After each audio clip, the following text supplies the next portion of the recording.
5, 4, 3, 2, 1, 0.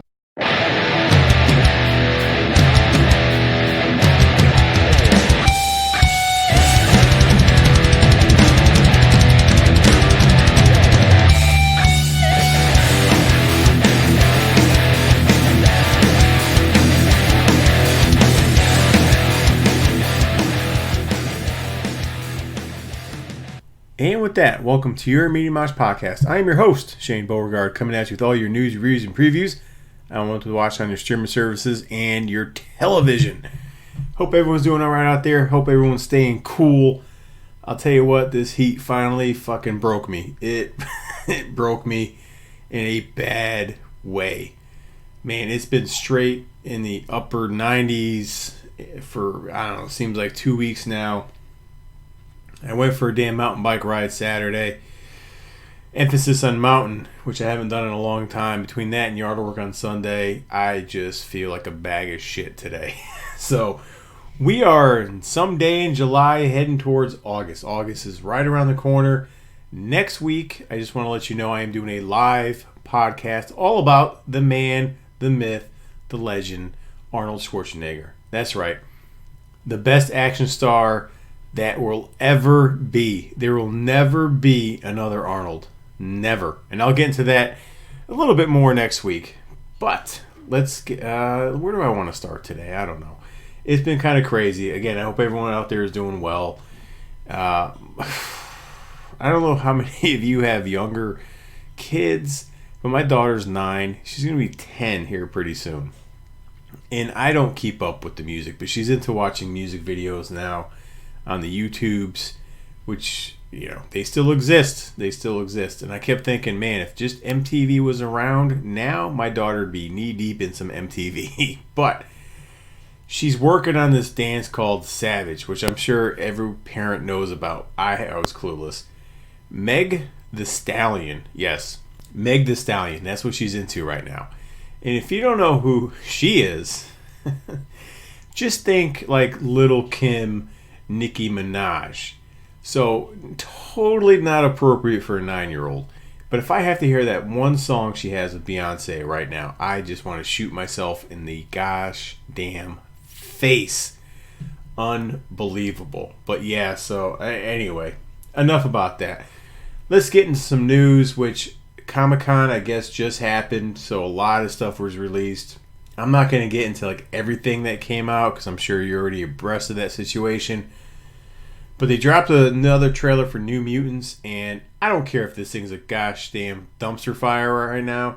I'm all in. I'm all in on the New Mutants. I like the vibe. I like the dark tone. Yeah, they need to clean some stuff up. Eventually, it will be released. I swear it will be. And I am all over it. I love the cast. The cast is great. So I'm all on board. And Zack Snyder now, God, I hope Justice League is good. He's not going to use any of the Joss Whedon stuff. He just released pictures, I think, of the Superman in his black suit. Apparently, he has such a hard-on for everyone to see Superman in this black suit. So he released some footage or photos of that. And yeah, I am going to order HBO when that comes around and then cancel it as soon as I watch that movie. I just hope it's decent. I don't even have a high bar. I just hope it's decent. That's all. The Boys just dropped a new trailer. In fact, they just got picked up for Season 3, even though Season 2 hasn't been released yet. And yes, my pants, there's movement down below. I can't oversell the show enough. I loved the first season. And this trailer looked fucking... I loved it. I loved it. It's crazy. It's insane. I'm on board. I am a unapologist Carl Urban fan. There are some actors I get shit for because I'll watch them regardless of what they're in. Frank Grillo is one, if you've been listening to me. Carl Urban's another one. John Berthnell is another one. Those are my top 3 guys right there. I don't give a shit what they're in. I'm down for it. And I'll never admit it was a bad movie. I'm one of those. Let's see. Netflix has a big month coming out in August, and I'll get back to that once we hit August. But you have Project Power, which is a Netflix movie with Jamie Foxx, Joseph Gordon-Levitt, who I like and we haven't seen in a while, and Dominique Fishback. Then you have Lucifer Season 5, Cobra Kai comes out, The Legends of Korra, The Rain Season 3, and there's much more coming out on Netflix in August, but I'll get back to that once we hit August. Amazon Prime, you have Utopia Season 1, which stars Jessica Roth, or let me try that again, Jessica Roth. Let's go with that. She's the blonde, the hot, charismatic, energetic blonde from Happy Death Day, which I love that series, and I'm waiting for part 3. Come on, bring it on. John Cusack, who I haven't seen in a while, and then Rainn Wilson.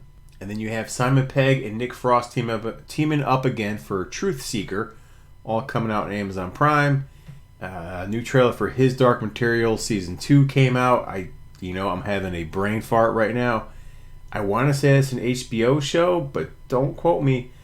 In random, right now, you can watch Jim Gaffigan's new special on Amazon Prime. I'm a huge Jim Gaffigan fan, so go check that out if you're a fan of comedy or Jim Gaffigan.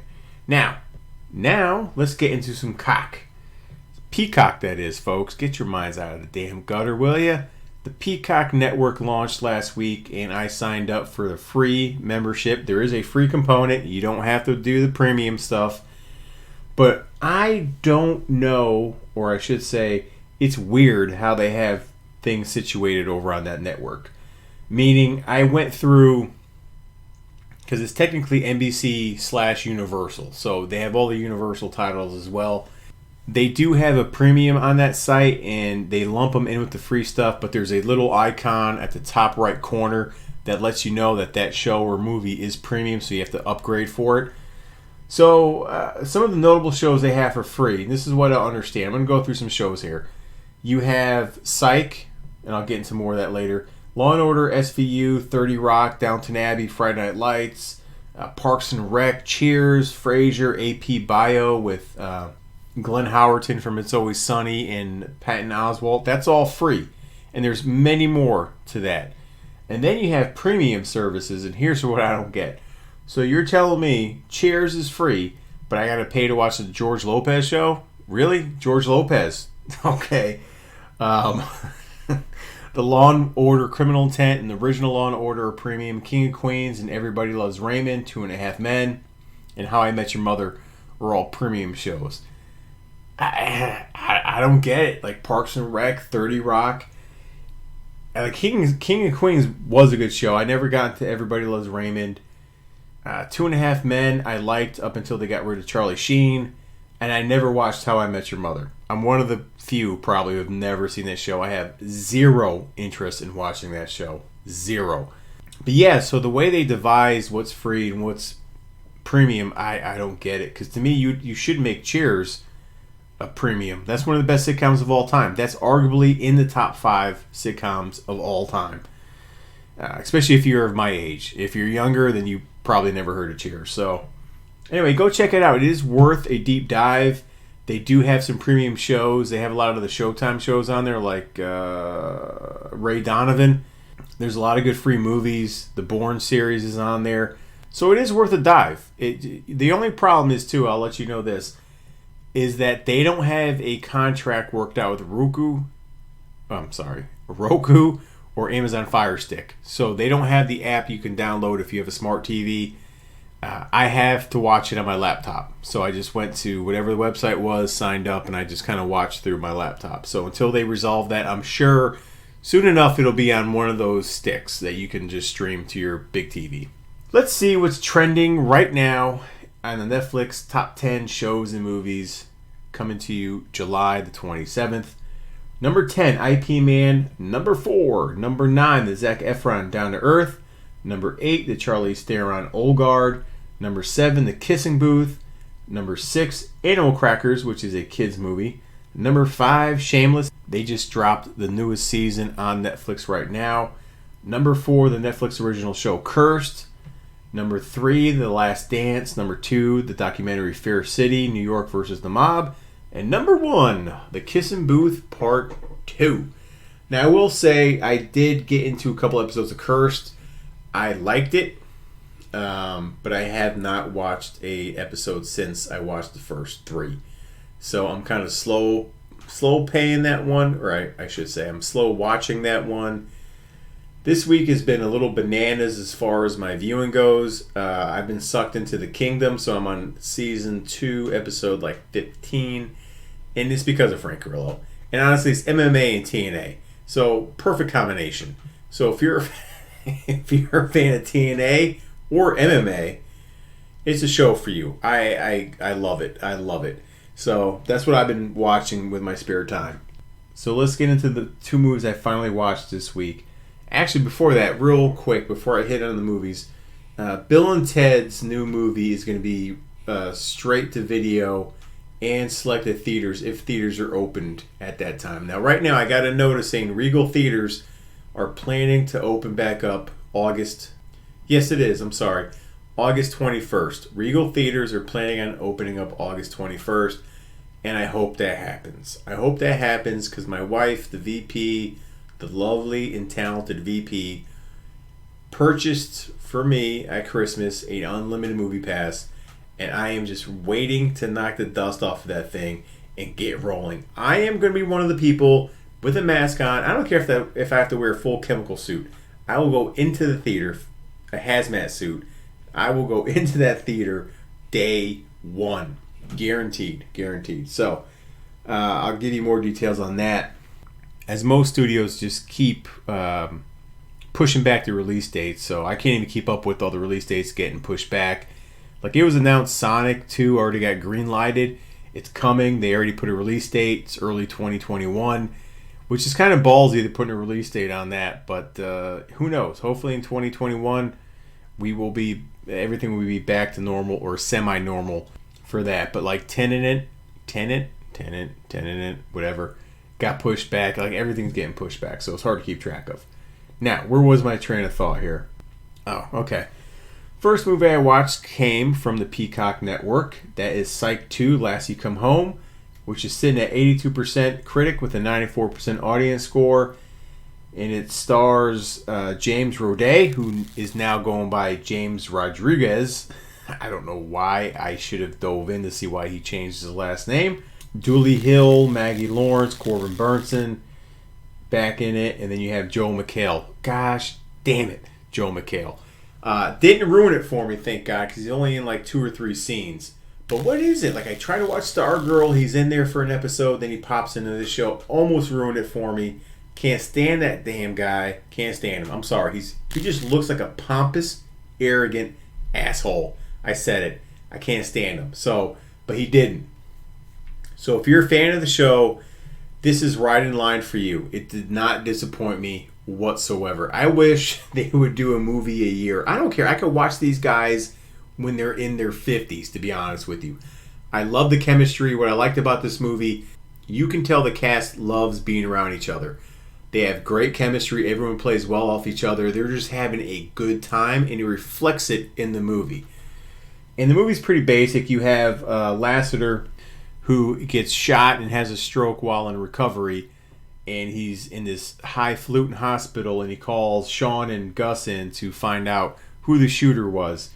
And then Juliet, played by the lovely Maggie Lawrence, is also working the case, and they're trying to keep it away from each other. So Sean doesn't tell Juliet he's working on the case and vice versa. So that's the plot of the movie, is trying to find out who shot Lassie. You also have a cameo by Kristy Swanson in here, which is pretty funny because my wife just watched Buffy the Vampire Slayer, the original one. And I totally forgot Kristy Swanson was in that. Not Kristy Swanson, Jesus Christ.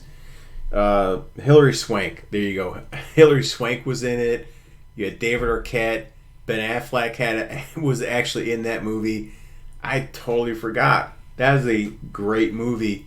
And then she asked me why Kristy Swanson wasn't in the show. And they went with Michelle Gellar. Sarah Michelle Gellar. Sorry.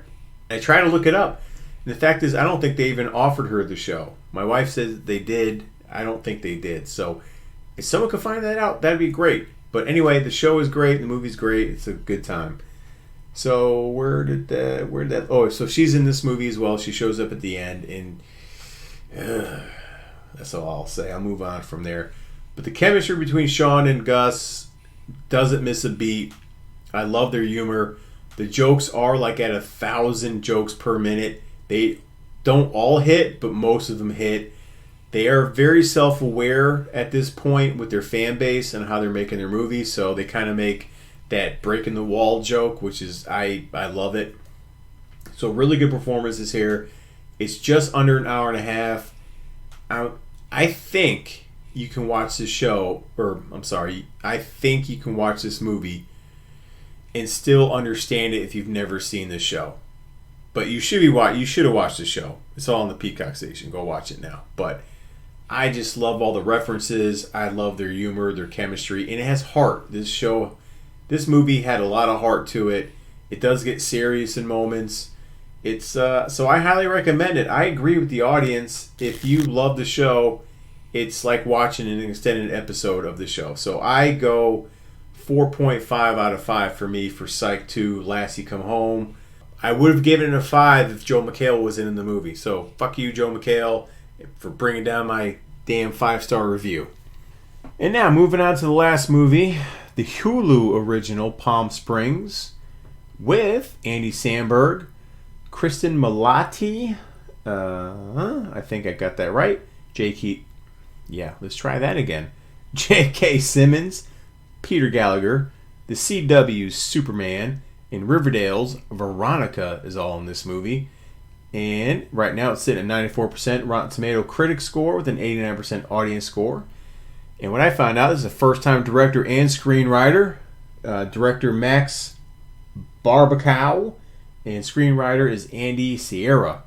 And this movie is like Groundhog's Day. Everyone's stuck in a time loop, which is becoming a little bit of a more used theme. Because how long ago was Groundhog's Day? 25 years ago maybe? But more recently, you had that happen in Happy Death Day, the Netflix original series Russian Doll. So they're stuck in a time loop. It's a rom-com, sci-fi kind of film. And it has very heartfelt moments. At the end of this movie, I found myself liking this movie a lot. I fell in love with it. What I can say, it's not like laugh out loud. Most of the funny stuff happens in the first 25 minutes. And then it gets a little more dramatic. And there's a little funny moments sprinkled in throughout. But it's not one of those laugh out loud movies. But it is very heartfelt. I love how they blend the sci-fi and the rom-com together. And the cast is really strong. Like Andy Samberg, I don't love him in everything. I love him in Brooklyn Nine-Nine. I liked him a lot in this. But it was really Kristen Milotti who really carried the show for me. I've never recognized her, but she's been in a lot of stuff. More TV than movies, but she was in The Wolf of Wall Street, and she was the mother in How I Met Your Mother. And maybe I would have recognized her if I watched that show, which I never did. But I like their chemistry together. And I can't say his name tonight.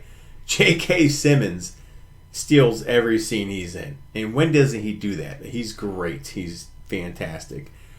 So basically you have this wedding going on. Andy Samberg's at the wedding. He's one of the guests. His girlfriend is one of the bridesmaids. There you go. Come on, Shane. The heat. The bridesmaids. And he meets up with Kristen Milotti, who is the sister of the bride, Sarah, and Andy Samberg plays the character Niles. And the movie starts with him waking up in the morning, going through his normal routine, and we find out that he's stuck in this time loop.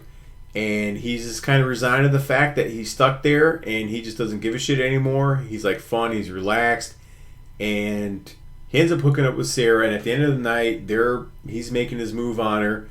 And all of a sudden, he gets shot with these arrows from out of the blue, which was fucking hysterical. And that's J.K. Simmons' character. And then he ends up running away from Simmons. And Sarah's left wondering, like, she's in shock, like, what the fuck is going on? You notice J.K. Simmons walking into, like, this big open cavern.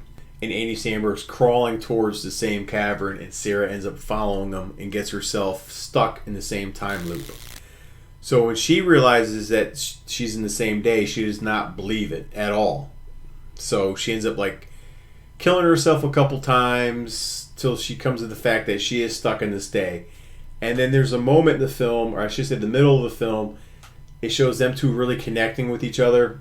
Very funny moments. And they just do different stuff every day. Knowing what's going to happen the next morning. Until she realizes that this can't be it for her. She has to find a way out of this day. Where he really doesn't want to get out of the day. Again, he's resigned to the fact that he's just stuck there. So, now the science part of this is kind of cockamamie. Like, it doesn't make much sense, but really, who gives a shit? Like, at the end, they spend a little too much time explaining how to get out of the time loop. I didn't really care for that, but, it is what it is. I like the chemistry between these two. That's the only downer I have for the movie is that whole plot to get out of the time loop. And this movie has a lot of heart. It's not your typical rom-com. It does the Groundhog theme very well. It makes it its own movie in a way without ripping off too much of Groundhog's Day. So at the end of the day, it's a good watch. It's a very heartfelt watch. There's some very dramatic moments in here, self-reflecting moments, and so I give it a go. I give it a thumbs up. I'm not going to go as high as the critics, to be honest with you. I don't see a 94. I would go 4.0 out of 5 for me on this movie. And I'm not a big rom-com guy, if you can believe that. But it was in my wheelhouse and made me feel good after I got done watching this. So I highly recommend it. And I hope to see more of Kristen Milotti. I liked her in this movie. She's one of those oddly looking people, but this kind of like sneaky good looking in a way. Kind of like Judy. Well, maybe not Judy Greer. I have a thing for Judy Greer. No, she's very just, I don't know, appearance-wise, she's just odd. But she's like the girl next door, and I really liked her in this movie, so I hope to see her in a little bit more. And pretty good freaking effort from first-time director. I mean, everything was dialed in. The screenwriting was strong. The direction was strong. So, in this movie has a runtime of 87 minutes. And, it just flies through, to be honest with you. It has good pacing. So, not much flaws in this movie. 4.0 out of 5 for me.